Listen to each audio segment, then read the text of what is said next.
Donc les juifs, eux, ne croient pas du tout en l'enfer. Ce sont les chrétiens et les musulmans qui croient en enfer.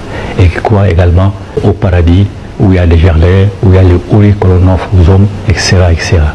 Mais pour nos ancêtres, quand tu vas dans le centre initiatique, tu es circoncis, on t'explique que l'enfer ne peut pas exister. Parce que ce que Dieu a mis en nous, sa parcelle, elle est purement énergétique. Elle est pure comme Dieu, elle est énergie comme Dieu. Et une fois qu'il a quitté le corps physique pour aller dans le monde invisible, il ne connaît aucun besoin physiologique.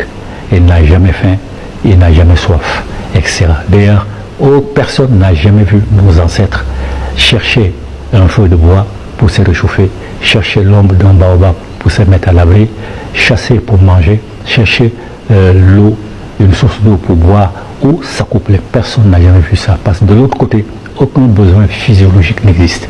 Mais l'émotion existe. Voilà pourquoi on se réincarne, tout simplement pour corriger nos défauts. L'émotion existe, elle.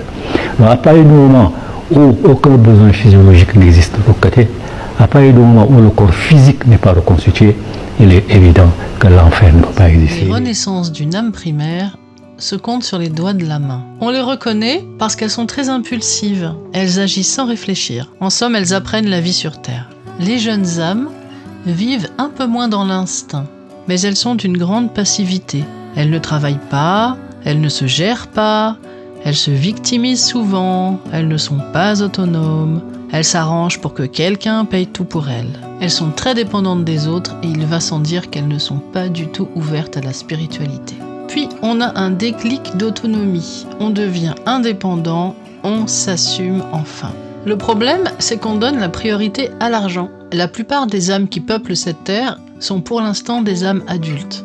L'ego, l'argent, la manipulation, le pouvoir sur l'autre, la position sociale, le paraître, tout ça, ce sont les maîtres mots de cette catégorie d'âmes.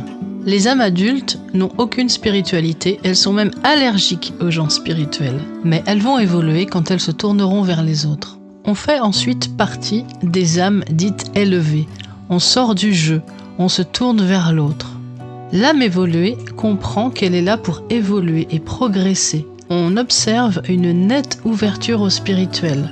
On recherche même des gens spirituels comme compagnie.